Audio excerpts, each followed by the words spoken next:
Montana Territory, 1883. The sky was the color of old tin, and the wind carried the kind of cold that made bones ache before dawn. Carolina Whitlow stood just outside the weather-beaten boarding house in Miles City, her gloved hands tight around the handle of her carpet bag. Her gray wool coat had seen better days, and so had her spirit. The train ticket tucked inside her coat was for Chicago. Beyond that, she had no plans. Just the certainty that she was done trying, done hoping, done waiting for someone to see her. She had buried 2 babies in Kansas. The third, her only living son, was 5 and sleeping upstairs in a borrowed bed. Camden barely spoke anymore. After her husband left them last spring without a word, Carolina had sold every pot and pan to get them this far north, chasing a letter from a cousin who no longer lived here. She had nothing left but the boy and a battered heart. Today was the day she meant to board that train and disappear into a city where no one would know her name or the shame she carried. Then the cowboy rode into town. He came through the blowing snow like he belonged to the land, hat low, coat dusted in white, a rifle slung behind his saddle. He dismounted in front of the general store, boots hitting the ground with a solid, quiet thud. He had a way of moving that was careful but not slow, like he had seen too much and learned how to carry it. Carolina turned her eyes away fast. She was not here for cowboys. Not anymore. But then he looked at her. She felt it before she saw it, like a prickle on the back of her neck. She turned slowly. He had the bluest eyes she had ever seen. Blue like melted ice. His jaw was rough with a few days' beard, his mouth set firm, but his gaze saw her. Not just her coat or her bag or her worn shoes. Her. He tipped his hat. "Morning, ma'am." She blinked. "Morning. I'm looking for the livery," he said. "My horse needs rest. Just down that alley. Left after the Coopers." He nodded. Appreciated. He walked his horse past her, but he glanced back once. She told herself it meant nothing. That night, Camden coughed until his ribs shook. She sat beside him on the edge of the bed, wiping his forehead and pressing a cloth to his chest. The medicine she had scraped together from the apothecary was almost gone. She had enough money left for food or the train. Not both. When the boy finally slept, she stepped outside for air. Snow fell quiet and steady, and her eyes stung with the burn of it. Or maybe it was just the ache she had carried too long. A voice came from the dark. "You look like you're figuring whether to stay or run." She turned. The cowboy leaned against the porch rail, arms crossed. He had no hat on now, just thick dark hair and that steady gaze. "I am deciding," she said. "You lost." She met his eyes dead on. "I am done losing." He nodded like he understood that more than most. "Name's Zeke Rourke." She hesitated. "Carolina Whitlow. That your boy I saw earlier? Pale little fellow with the cough." Her spine straightened. "Yes. His name is Camden. He is 5. Zeke looked toward the upstairs window where a faint light glowed. "You need help?" She swallowed. "No, you sure? I do not take from strangers." He stepped forward, slow and sure. "Well, maybe I do not want to be a stranger." She should have told him to leave. She should have turned away. But something in his voice, unpolished, honest, not full of promises, held her still. The next morning, he was gone. She told herself it was for the best. The morning after that, Camden's fever worsened. She carried him through the snow to the doctor's cabin, but the man was already 3 towns over. No one else had medicine. No one else cared. She sat on the edge of the bed that night, her boy's hand in hers, and whispered, "I am sorry." The door opened. She jumped to her feet, heart in her throat, until she saw who it was. Zeke stood in the doorway with snow on his shoulders and a bottle of medicine in his hand. "I heard from the blacksmith," he said. "Said you needed this." She stared at him, unable to move. He stepped forward, set the bottle down carefully. "I traded 2 horseshoes for it." "Why?" He looked at her, quiet and steady. "Because you looked ready to say goodbye, and I do not think you should." Her chest cracked open. Zeke helped her give Camden the medicine. He stayed until the boy's breathing slowed and the room turned warm with the hush of sleep. Later, they sat by the small fire, knees almost touching. "How long are you passing through?" she asked. He looked at her like she was the only thing in the room. "I was not planning to stay. And now?" He shrugged one shoulder. "Guess that depends." "On what?" "On whether you still want to run." She looked at her boy, then at the fire, then at him, and something inside her shifted. "Maybe I do not," she said softly. He reached for her hand. smoothing his palm over hers. I am not good with fancy words, he said. But I know what it means when someone looks like they are holding on by thread. She nodded. And I know what it means when someone offers you something real. Their fingers stayed tangled long after the fire burned low. Zeke did not leave town. He found work mending fences for a rancher on the edge of town. Every night, he came by with something small for Camden: a carved horse, a story, a smile that made the boy's face light up. Carolina watched it happen, the way Camden came back to life under the warmth of it, and the way her own heart started to thaw too. She had not planned on staying. She had not planned on trusting again. But Zeke Rourke had a way of saying hello like it meant something. And for the first time in a long time, Carolina thought maybe she could stay. The wind had gentled by early March, though it still carried the scent of thawing earth and wood smoke. Carolina stood at the pump behind the boarding house, sleeves rolled, drawing water into a dented tin pail. The ground was beginning to soften beneath her boots. Each morning brought a little more light, and though she told herself not to hope too quickly, she'd started to leave the curtains open just enough to let the day in. Camden sat nearby on a low stool, a slate across his knees. He traced letters with a bit of chalk, tongue caught between his teeth in thought. Carolina watched him for a moment, then turned back to her task. His shoulders didn't hunch like they used to. He no longer flinched when he heard heavy footsteps outside the door. She carried the water in, careful not to spill on the floorboards. Mrs. Bell, the boarding house keeper, nodded from her rocker by the stove, but said nothing. The old woman had taken to watching Camden with quiet affection, her sharp tongue softening when he was near. Carolina left the pail in the kitchen and returned to the yard, brushing her hands on her apron. Zeke was out back near the shed, sleeves pushed to his elbows, reshaping the broken handle of a spade. His coat lay tossed over the fence. The muscles beneath his shirt bunched and shifted with each stroke of the drawknife. She'd seen men work before, but something about the way he moved, intent, sure, unhurried, settled something in her that she hadn't known was restless. She walked over and rested a hand against the fence rail. You always fix what isn't yours. He didn't stop shaping the wood. If it's broke and there's no one else doing it, I don't see the harm. You could be resting. He glanced up, a faint smile at the corners of his mouth. I rest better when things are put right. She leaned her forearms on the rail. You find many things you can put right. Not as many as I'd like. He set the drawknife aside and looked toward the sky. But I've learned not to wait for perfect. Carolina's eyes followed his. The clouds were high and pale, stretched thin across the blue. Camden's sleeping more. The coughs eased. That's good. She hesitated. You were the first person to ask me what I needed without trying to make me feel small. Zeke picked up the spade, tested the balance in his grip. I've been made to feel small myself. Didn't take to it. There was a silence between them that didn't press. Just the soft rasp of wind and the distant creak of a wagon axle. She spoke without looking at him. I used to sew late into the night when I was carrying Camden. I'd stitch hems or repair shirts for neighbors. It kept me from thinking too hard. What would you think about if you weren't sewing? Whether I'd be enough. Zeke leaned the spade against the shed. You were. She turned to face him fully. You don't know that. I don't need to, he said. I can see you now. She didn't have an answer for that, so she nodded and stepped away from the fence. Later that week, a man came to the boarding house with a lopsided gait and a coat that smelled of old tobacco. He asked for Carolina by name. Said he was a cousin twice removed from her late husband's side. Claimed he could take Camden in, offered to send her east if she wanted to start fresh. She stood in the doorway, arms crossed, her mind sharp and clear. I have no need of your charity, she said evenly. He looked her over, eyes lingering too long. You think that boy don't need a man to raise him proper? Zeke stepped out of the shadows of the porch, arms loose at his sides, but his jaw tight. He's got one. The man scoffed and walked off, muttering under his breath. Zeke didn't move until the man was a block away, then turned to Carolina. You didn't need me to step in. No, she said, but I wasn't sorry you did. That night, she sat with Zeke on the back steps, her shawl wrapped tight, the lantern between them casting a warm circle of light. I keep thinking about what staying means, she said quietly. Zeke ran a hand through his hair. It means letting someone stand with you when the wind picks up. And if the wind doesn't stop, then we lean into it, together.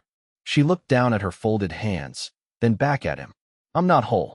He met her eyes. Neither am I. But we could be something steady. Something true. The air between them held, alive and quiet. Carolina reached out and placed her hand in his.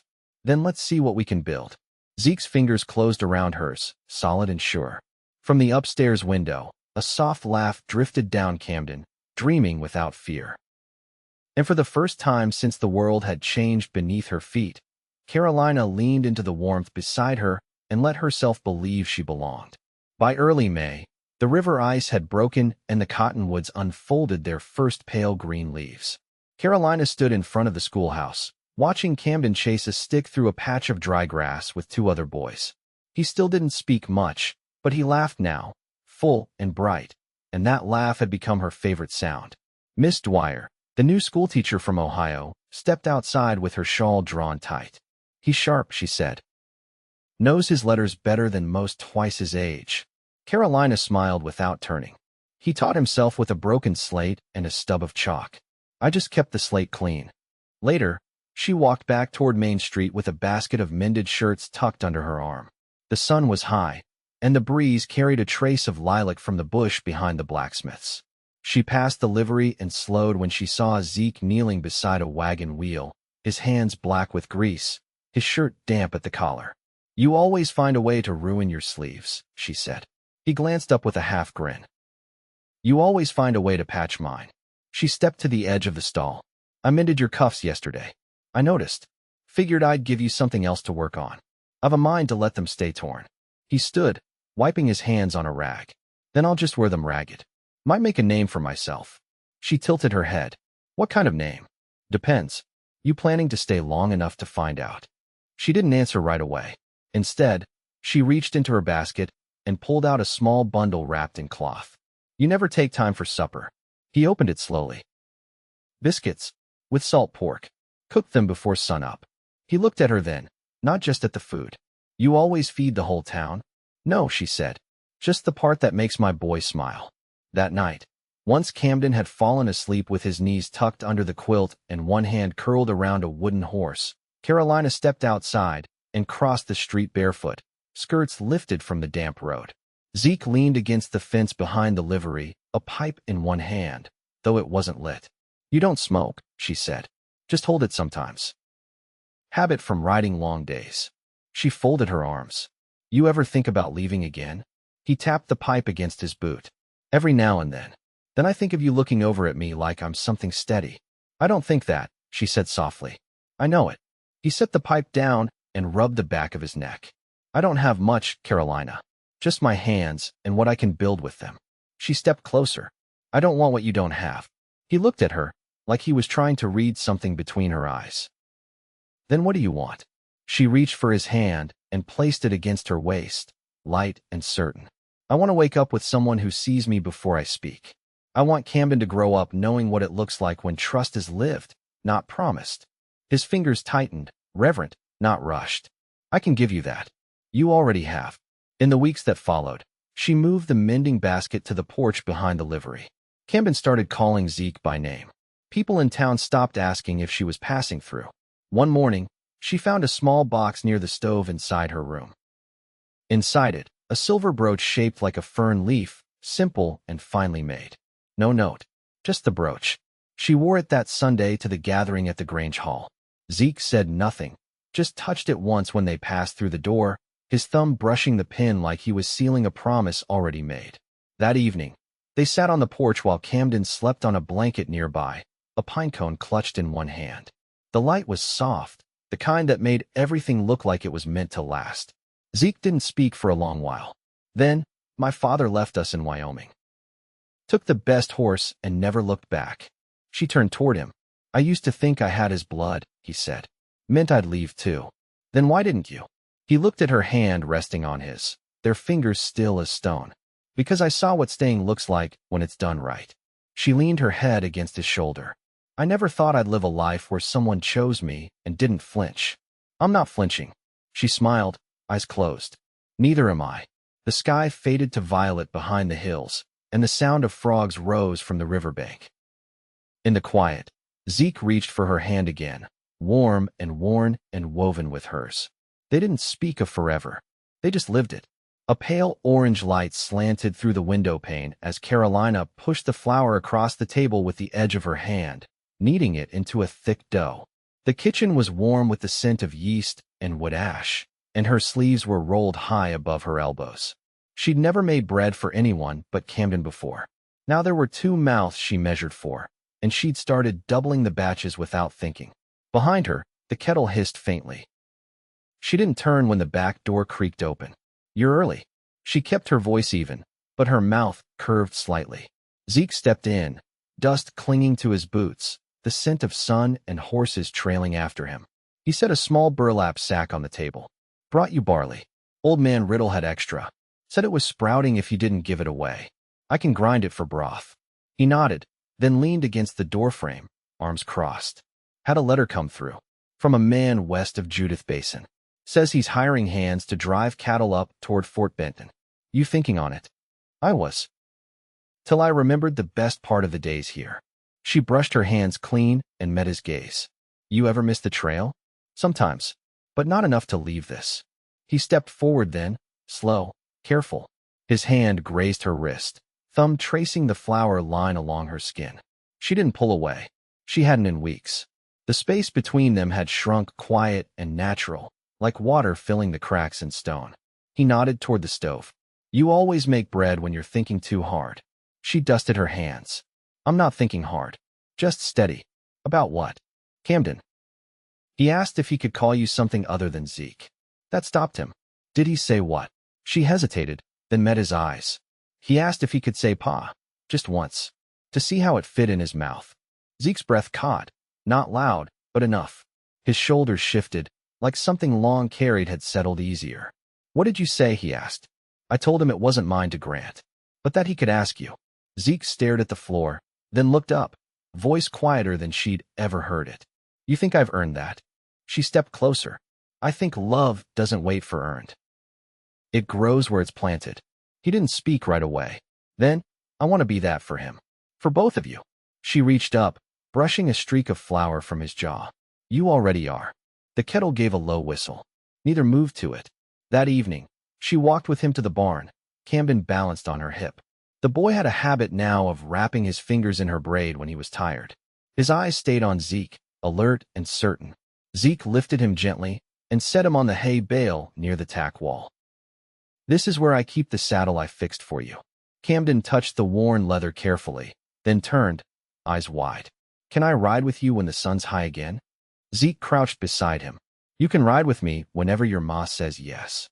Camden nodded solemnly, then leaned forward and pressed his face to Zeke's shoulder. He didn't say the word. He didn't need to. Later, after the barn door was latched and the chickens settled in the dusk, Carolina stood beside Zeke in the yard. The moon was only a sliver, but the stars came out sharp and close. He reached into his coat and pulled out a folded piece of paper. "I never told you my full name. Not the one written down legal." She looked at him, puzzled. He handed her the paper. She unfolded it slowly, careful at the creases. "A birth record. Ezekiel Rourke, born spring of 1853, Tyler County, Texas." She traced the name with her eyes. "Why show me this now?" "'Cause I want you to know everything. Even the parts one never thought I'd share." She folded it again and held it to her chest. "You giving me your name?" "If you want it." Her hand found his without pause. "I want the life that comes with it." He didn't kiss her. Not yet. But his palm opened against hers, and he pressed her hand to his chest, right over the beat of it. She felt it, steady and sure, like something she'd been missing long before she ever met him. The stars wheeled above them, and the wind moved through the grass like a hush. Inside, Camden slept with his arms wrapped around the carved horse Zeke had made for him. The house was no longer borrowed. It was becoming theirs. And Carolina, who had once stood with one foot on the train platform ready to vanish, now stood barefoot in the dirt, full of the kind of stillness that only comes when a heart finds where it belongs. By late June, the ground had hardened with sun and yews, and the first hay was being cut west of town. Carolina stood near the edge of the mercantile garden, tying up stalks of sweet peas with twine. Her skirts brushed the dirt as she moved, her hands nimble and stained green at the fingertips. It was the kind of small task she'd once found bitter, but now it settled her something about coaxing life upward, about shaping growth with care. Camden was down at the creek with Mrs. Bell's niece, under strict instruction not to wet his boots. They'd packed bread and boiled eggs and a tin cup of gooseberries between them. Carolina had watched him walk away with a confidence that hadn't been there the spring before. He didn't look back. Zeke approached from the road, a length of lumber balanced across one shoulder and a folded paper tucked into his other hand. His shirt was sweat-darkened at the collar, and sawdust clung to his forearm. He set the plank down by the fence and held out the paper. She wiped her hands on her apron before taking it. Is this what I think it is? It's a deed. 5 acres north of the Cottonwood Bend. There's a cabin frame already in place, half finished. I traded labor for the rest of the materials. She unfolded it slowly, eyes scanning the ink. It's in both our names. I didn't want it to be mine unless it was yours too. She folded the paper with care, like it was something breakable. You planning on raising fence first or fixing the roof? Whichever you'd rather sleep under. She laughed, soft and surprised. You always sound like you've been thinking 3 moves ahead. I only think 1 move ahead now. Just the next step. And you? She rested her hand on the edge of the fence. You sure about this? He looked at her, steady. I've never been more sure of anything. They married in the back pasture behind the Grange Hall, under a cottonwood that had grown thick-limbed and sprawling. The preacher was a quiet man from Helena, and he didn't say more than was needed. Camden stood between them, holding their rings on a strip of leather. His boots were clean, his shirt tucked, and when Zeke knelt to receive the ring from him, the boy leaned close and whispered something only he could hear. Zeke's eyes softened, and he nodded once before rising again. Carolina wore a linen dress with a row of blue buttons down the front. She'd let her braid fall over her shoulder, and when Zeke reached for her hand, he touched it first, like it was a promise. After the vows, they shared bread and cider with the town. Mrs. Bell brought a pie she'd baked with early apples, and someone started up a fiddle tune near dusk. Carolina and Zeke didn't dance, but they stood side by side as others spun through the grass, their shoulders touching, their hands linked behind her skirt. That night, they returned to the cabin, still unfinished but dry and quiet inside. Zeke had swept the floor and stacked the firewood in neat rows. Camden had a cot near the hearth, and his carved horse sat beside his pillow like a watchman. Carolina lit the lantern and turned to Zeke. It's not grand. I don't want grand, he said. I want this. They stood in that golden hush, the air warm with pine and beeswax. She stepped close and put her hands to his chest, just above the place where his heart beat slow and true. They didn't rush. They didn't speak. They just built the rest of their life that night, right there in the quiet. Years later, the cabin still stood, cedar gray and sturdy. The garden stretched wide with beans and squash. Zeke had added a porch with a roof that sloped just enough to keep the rain off their rockers. Camden grew tall and sure-footed, with a good hand for horses and a better one for carving. He called Zeke Pa, without hesitation, and sometimes he whistled the tune of that old fiddle song when he thought no one heard. Carolina kept the deed in a box beneath their bed, along with the brooch Zeke had once left by the stove and the strip of leather that had held their rings. She never looked at them out of longing, only gratitude. She and Zeke slept in the same bed every night, her back to his chest, his arm across her ribs. Sometimes they spoke, sometimes they didn't. But always, she woke before dawn and listened to the sound of his breathing beside her, steady as the land they'd claimed together. They didn't call it perfect. They called it theirs. And that was enough. Forever.